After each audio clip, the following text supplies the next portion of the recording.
በቻይና ከ$2000 በታች የምትሸጠው የኤሌክትሪክ መኪና ኢትዮጵያ ገብታለች። ኢትዮጵያ ከገባች በኋላ የወጣላት ዋጋ ስንት ነው? በእርግጥም የዛሬው ቪዲዮ ከሚሊየን ብር በታች የኤሌክትሪክ መኪና ለምትፈልጉ ሰዎች ነው። ቻንግሊ ሚኒ ኢቪ። በእርግጥም በኢትዮጵያ ከሚሊየን ብር በታች መኪና ማግኘት ዘበት የሆነ ነገር ሊመስል ይችላል። ነገር ግን ከቅርብ ጊዜ ወዲህ በጣም ርካሽ የሆኑና በቻይና የሚታወቁ ብራንዶች እየገቡ መሆናቸው እሙን ነው። ለምሳሌ ያክል እነ ውሊንግ ሆንግያንግ ሚኒ ኢቪ፣ እነ ቼሪ አይስክሬም እና ሌሎች ሚኒ ካሮች እየገቡ ነው። የዛሬዋ መኪና ግን ቻንግሊ ሚኒ ኢቪ ትባላለች። በቻይናም ከ$2000 በታች የምትሸጥ መኪና ናት። ኢትዮጵያ ውስጥ ገብታም ዋጋ ወጥቶላት እየተቸበቸበች ትገኛለች። በእርግጠኝነት የምነግራችሁ መኪናዋ ለሽያጭ የቀረበችው ከሚሊየን ብር በታች ነው። ለመሆኑ ይሄ ዋጋ ይመጥናት ይሆን? ሙሉ ነገሯን ዛሬ ማብራራላችሁ ይሆናል። ሳይድ ኢፌክቱንም ሁሉንም ነገር አካትቻለሁ። ነገር ግን ከቅርብ ጊዜ ወዲህ በጣም በቻይና የሚታወቁ ርካሽ መኪኖች ወደ ኢትዮጵያ እየገቡ ነው። አንዳንዶችም ሕዝብን ሲያታልሉና በቻይና በጣም በርካሽ ይሸጡ የነበሩ መኪኖችን በማስመጣት በኢትዮጵያ በሚሊየን ደረጃ ሲሸጡ ተስተውለዋል። ይህም ብዙዎችን ያስከፋ ነው። ነጋዴዎቻችን ምን ሆነዋል የሚያስብልም ነው። ነገር ግን የዛሬው ፕሮግራም ከሚሊየን ብር በታች የቀረበች አንዲት መኪና አለች። ከወደ ቻይናም በምን ያክል ገንዘብ እንደምትሸጥና ስለ መኪናዋ ሙሉ ነገር ላስተላለፍላችሁ እዚህ ተገኝቻለሁ። ሰላም፣ እንደምን ሰነበታችሁ? እኔ ጎሳ ቦጋለ ነኝ። እንደተለመደው ዛሬም ስለ መኪኖች ልናወራና ልናውጋ እዚህ ተገናኝተናል።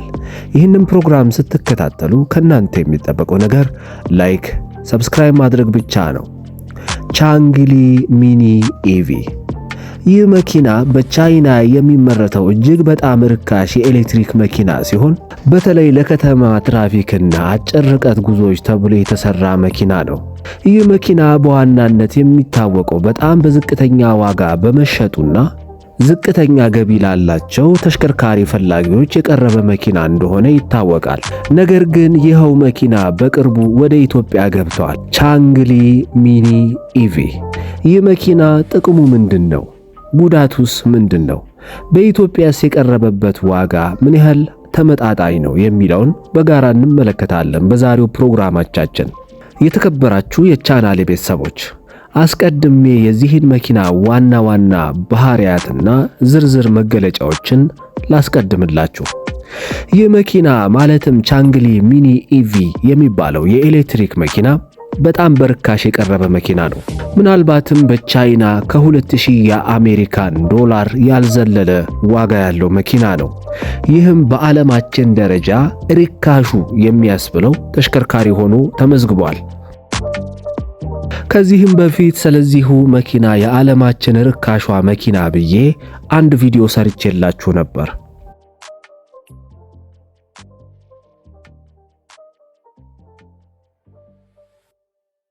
መኪናው አነስተኛ የከተማ ተሽከርካሪ ማለትም ሚኒ ኢቪ ሲሆን እንደ ኤስዩቪ፣ ፒክአፕ እና ሌሎችም ስሪቶች አሉት። መኪናው በጣም ትንሽ በመሆኑ በከተማ ውስጥ በቀላሉ ለመንቀሳቀስና ለማቆም የሚያስችል መልካም ጎኖች አሉት። ባትሪው እንደየመኪናው አይነት ከ60 ኪሎ ሜትር እስከ 100 ኪሎ ሜትር፣ አንዳንዶችም እስከ 170 ኪሎ ሜትር ያደርሱታል። እንደነገርኳችሁ ከዋጋው ርክሰት አንጻር መኪናው ለከተማ ብቻ ወይም ለታክሲ አገልግሎት ልክ ኢትዮጵያ ውስጥ እንደ ኩዊት ባጃጅ አይነት ስራዎችን ሊሰራ የሚያስችል አቅም ያለው ነው። ፍጥነቱን ስንመለከት ከፍተኛው ፍጥነቱ በአብዛኛው ከ30 እስከ 35 ኪሎ ሜትር በሰዓት ነው መጓዝ የሚችለው። አንዳንዶችም ስሪቶች ምናልባትም እስከ 50 ኪሎ ሜትር በሰዓት መጓዝ እንዲችሉ ተደርገው የተሰሩ ትሪም ሌብሎች አሉት። የእነዚህ መኪኖች የሞተር ኃይል አነስተኛ የኃይል መጠን ያላቸው ሲሆኑ ከ1.1 ኪሎዋት አንስቶ እስከ 5 ኪሎዋት መጠን ያላቸው ሞተሮች የተገጠሙላቸው መኪኖች ናቸው።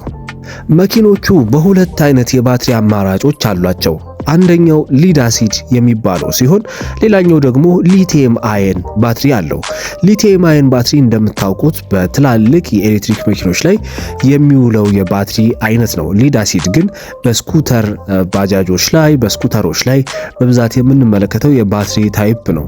ነገር ግን እነዚህ መኪኖች ወይም የቻንግሊ መኪኖች ከ30 ኪሎዋት አወር አንስቶ እስከ 26 25 የተለያዩ የባትሪ ካፓሲቲ ያላቸው የመኪና አይነቶች አሏቸው ማለት ነው። በሊቲየም አየን ደረጃ ሊድ አሲድም ሲባል እንግዲህ ሁለቱ ያላቸው ልዩነት ብትገነዘቡ መልካም ይመስለኛል።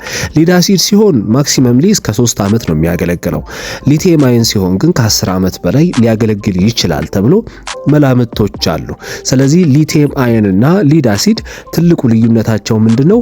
የዋጋ ልዩነት አላቸው። እንዲሁም ደግሞ የቆይታ ወይም የአገልግሎት የአስተማማኝነት ልዩነት አላቸው። ሊድ አሲድ የሚባለው ማንኛውም የነዳጅ መኪና ላይ ለማስነሻነት የምንጠቀመው የባትሪ አይነት ነው።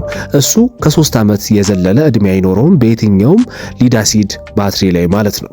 ስለዚህ መልካም ጎኑን ስንመለከት የሊድ አሲድ ርካሽ ነው። ሊድ አሲድ ከ3 ዓመት በኋላ ሲያልቅባችሁ መልሳችሁ ለመቀየር ከሊቲየም አየን አንጻር ስትመለከቱት በጣም ርካሽ የሚባል በመሆኑ ያ በጣም ጥሩ የሚባል ሳይድ አለው ማለት ነው። ሊቲየም አየን ደግሞ እንደነገርኳችሁ እስከ 10 ዓመትና ከዛ በላይ ልትገለገሉበት በመቻላችሁ ያ መልካም ጎኑ ነው ማለት ነው። ቻርጂንግ ካፓሲቲያቸውን ከተመለከትን ምናልባትም ፉል ለማድረግ ከ4 ሰዓት እስከ 8 ሰዓት ይወስድባቸዋል እነዚህ የቻንግሊ መኪኖች ማለት ነው። ጠቅለል አድርጌ እየነገርኳችሁ ነው የምገኘው ሁሉንም የቻንግሊ ሚኒ ኢቪ መኪኖች ማለት ነው። ሳይድ ኢፌክታቸውን፣ ጥቅማቸውን እንዲሁም ጉዳታቸውንም አስከትልላችኋለሁ። ለዕለት ተዕለት የከተማ አገልግሎቶች፣ ለአጭር ርቀት ጉዞዎች፣ ለግዢና ለቀላል መጓጓዣ ተሽከርካሪነት ብትገለገሉባቸው እነዚህ መኪኖች መልካም የሚባል ሪዛልት ይሰጧቸዋል። እጅግ በጣም ቀላል ንድፍ ያላቸውና ለጥገና በጣም አመቺ የሆኑ መኪኖች ናቸው። ኩሊንግ ሲስተማቸው በአየር የሚቀዘቅዝ በመሆናቸው በጣም ቀላል ያስብላቸዋል። ለጥገናም አመቺ ናቸው። በፊቸር ደረጃ ስንመለከት ምናልባት ኤሌክትሪክ ፓወርድ የሆኑ መስኮቶች ሊኖራቸው ይችላል፣ ሬዲዮ ሊኖራቸው ይችላል።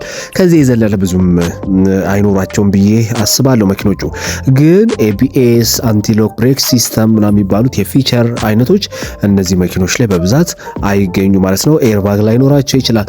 ምክንያቱም መኪኖቹ ርካሽ ተብለው የተሰሩ መኪኖች ናቸው። የተከበራችሁ የቻናል ቤተሰቦች አሁን ደግሞ የእነዚህ መኪኖች መጥፎ ጎን የሆኑትን ነገሮች ላሳውቃችሁ። በጣም መሰረታዊ ስለሆነ ነው። አንደኛው የደህንነት እጦት ነው። ላክ ኦፍ ሴፍቲ ፊቸር።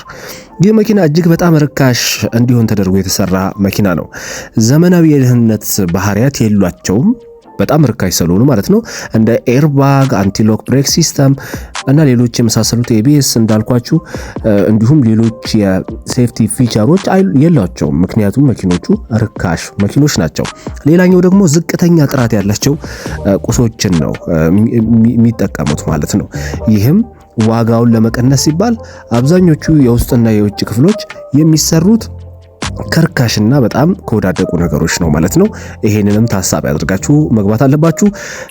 ውስን የሆነ የጉዞ ክልል ወይም ሬንጃቸው ጠበብ ያለ ነው። ረዘም ያለ ሬንጅ አይሰጧችሁም ለሌሎቹ መኪኖች። እነዚህ መኪኖች ምንም እንኳን እስከ 170 እስከ 200 ኪሎ ሜትር ይጓዛሉ ቢባሉ በትክክል ግን ሊጓዙ የሚችሉት ከ60 እስከ 100 ኪሎ ሜትር። ይህም በጣም አስፍቼው ማለት ነው። ከ60 እስከ 100 ኪሎ ሜትር ነው ሊጓዙ የሚችሉት። ይህም ሳይድ ኢፌክታቸው ነው። በመጨረሻም የእነዚህን መኪኖች የመሸጫ ዋጋ ልንገራችሁ።